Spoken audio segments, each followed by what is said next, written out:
Where did she come from? Was she exchanged at birth? Is she cursed? Is she a sign of something bad? The long-legged one still lives among those who do not see or want her. You know me? I know what you are, Leah. In a village where no one ever grows tall, one girl was born very tall and beautiful with long legs. They hated her for it, not knowing she was their future hope. Once upon a time, there lived a village called Kuru-Kuru. It was a village unlike any other. It was known as the village of Dwarfs. At a first glance, the village looks like every other. Small mud huts stood along the road. Narrow footpaths connected farms to homes and village streams. Every man, woman, and child who lived in that village were all dwarfs. The houses in the village were very small and round. The doors not taller than a goat. The beds were short. The stools were low, and the classrooms were all built close to the ground. Everything in Kuru-Kuru was designed for people who never grew tall. Everyone except one girl, Leah. Leah was born on a rainy night when the sky cracked with thunder and the moon hid behind the clouds. Her mother, Mara, screamed louder than the storm as the midwives rushed in and out of the hut when she went into labor. When Leah finally came into the world, the room went silent as the baby they behold was too long. Her legs stretched far beyond the tiny mats prepared for her. One of the midwives dropped the baby's clothes in shock. "This child," she whispered, "she's not like us." As Leah grew, it became clear that she was different in ways the villagers could not understand. By the age of 5, she was already taller than most adults in Kuru-Kuru. By 10, her legs were so long and graceful that people stopped and stared whenever she walked past. Her skin glowed, her posture was straight, and her legs were long, smooth and strong, as if they had been carved by destiny itself. People around whispered, Where did she come from? Was she exchanged at birth? Is she cursed? Is she a sign of something bad? No one in Kuru-Kuru had ever seen such beauty, and they feared it. The dwarf's children avoided Leah as though she carried a disease. When she walked towards them, they would scatter around in a hurry. When she sat near them, they would stand up and move away. They called her names.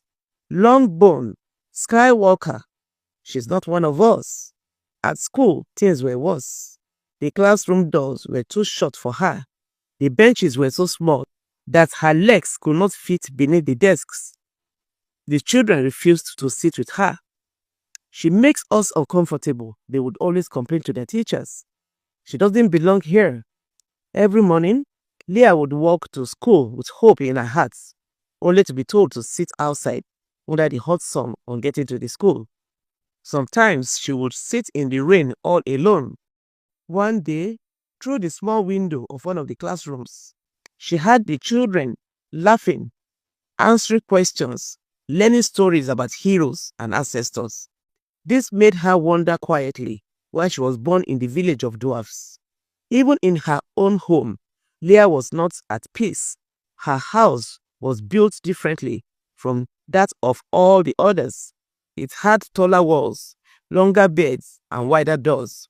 It stood a little far away from her family home. To her, even her home was like living in exile. Her mother, Mara, rarely looked at her in the eyes. When visitors came, Mara would send Leah inside.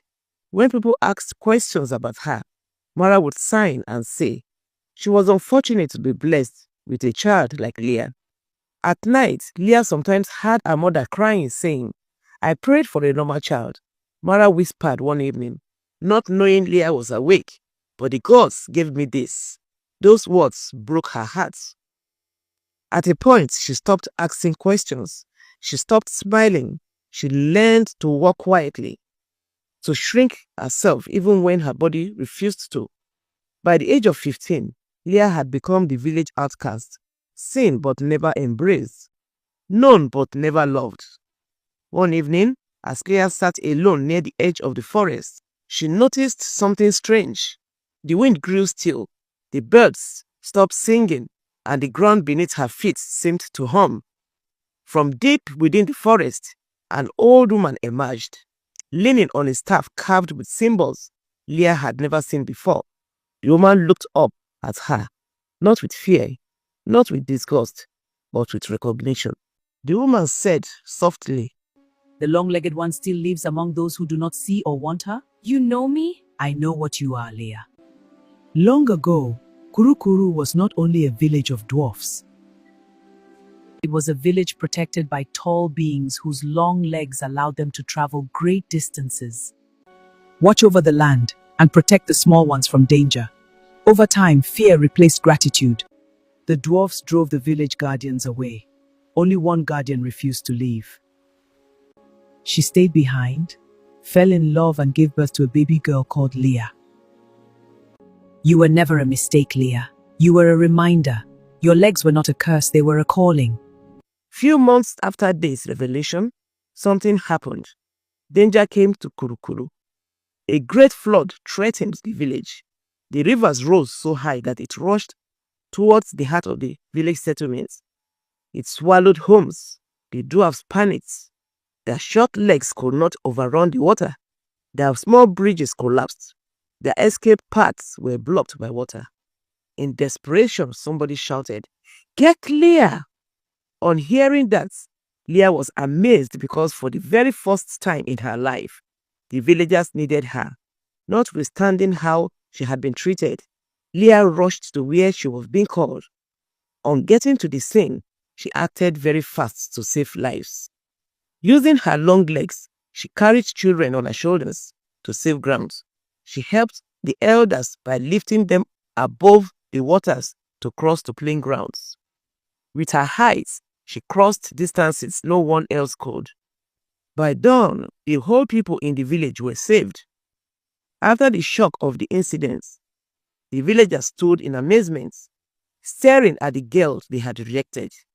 Meanwhile, Mara, Leah's mother, fell to her knees before her daughter. "Please forgive me, my daughter," she wept. "I was blind." The villagers equally bowed their heads in shame.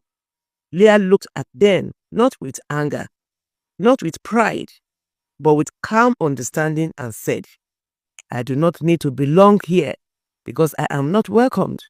But if you all are ready to accept me for who I am," she said, "I will stay and protect you all."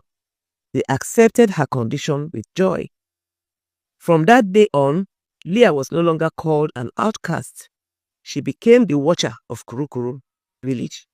The villagers learned a great lesson that although a little late, time still gave them another chance, teaching them a vital lesson that what they feared was what they really actually needed the most. Thank you all for watching. If you enjoyed this beautiful story, please drop a like on the video and leave a comment on your favorite part of the story, moral lessons, and so on. On your notification bell so that you can get notified anytime a new and interesting video is released. If you believe in second chances, if you believe that scars can become symbols of strength, share this story. Let it reach someone who is still fighting their past.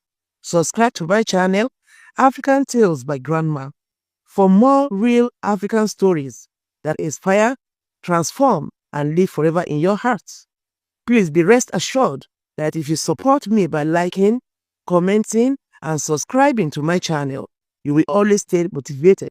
It has not been easy getting here, but I really appreciate all of you who always watch my videos to the end. It's a lot of hard work, days of sleepless nights, before one of these videos you watch on this channel is produced. I am counting on your support always to take this channel to the top. Thank you once again for your unwavering love and support. God bless you all.